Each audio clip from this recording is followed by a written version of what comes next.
Bellator. And Bellator, I kind of messed up. I remember they had an early show. I didn't realize how early.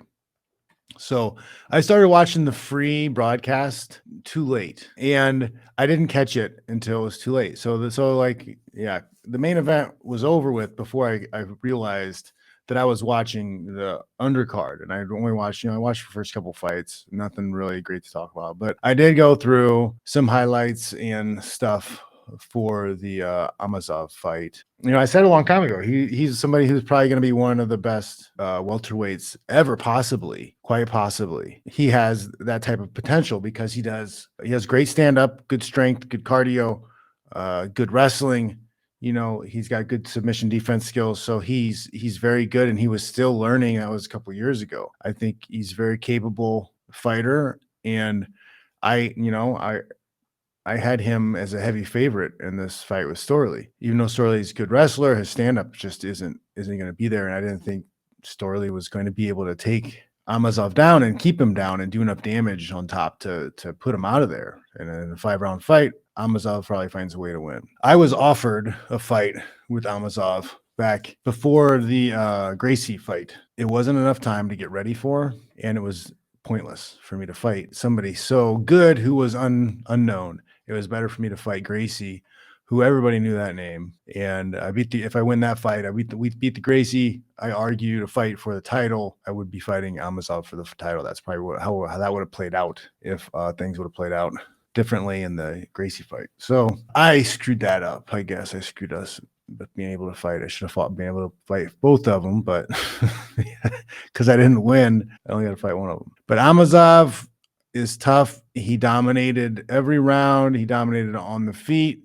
This is bloody elbow. But yeah, the card started very early, 1 p.m. on the left coast. That was the main card. So I started watching. I started watching the undercard around that 1 p.m. I think time, and didn't realize it because I was also searching for the boxing and UFC stuff to watch also. But every clip that I've seen, Amasov looks smooth on his feet. He looks clean and crisp with the striking, and he transitions very well from striking into wrestling. It's exciting to be able to see somebody who has this type of skill set and is able to apply this type of skill set at this level. But it's also very sad. It's very sad because we're quite possibly watching and looking at one of the best welterweights maybe to ever do it, but we're not going to get to watch him compete. Who's he got left to compete against now that he's beat Storley?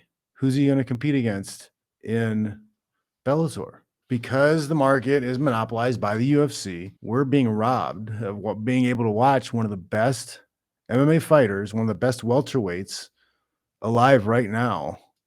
He may be somebody who technically could have beat GSP, but we'll never get to see him rise to that status. Why? Because UFC's monopoly.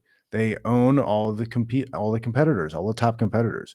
Even if Bellator continually puts on better shows than the UFC for the next 10 years, it won't matter. That's not going to be enough to sway how much control the UFC already has, how much more money the UFC is already making. All the top fighters, if you want to be the best, the UFC monopolizes the top title. Amasov will never earn as much fighting in Bellator than he will for the UFC, ever, no matter what. There is no circumstance that he is as profitable under Bellator as he is under the UFC. Okay, Bellator doesn't do pay-per-views.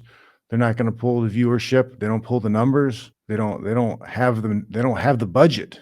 They don't have anywhere near what UFC has. It would take Bellator and the next two competitors that are on their level or close to them added together to be able to equal 1/10 of the UFC's power and ownership of the market. And this is a sad reality to us MMA fans of one of the great fights we'll never get to see. We'll never get to see Amasov. We'll probably never see him fight in the UFC. We'll never see him fight Usman. We'll never see those fights. Who's left? Who can you tell me? Who out there can you tell me he has to fight right now at Bellator at 170? That would be as interesting as anybody in the top 10 at the UFC. And he as an independent contractor isn't allowed to compete and earn as much money as possible because why? Because one entity says, no, we just don't want you to compete. It's gross. Are you guys sick of it yet? I'm sick of it. I'm sick of it.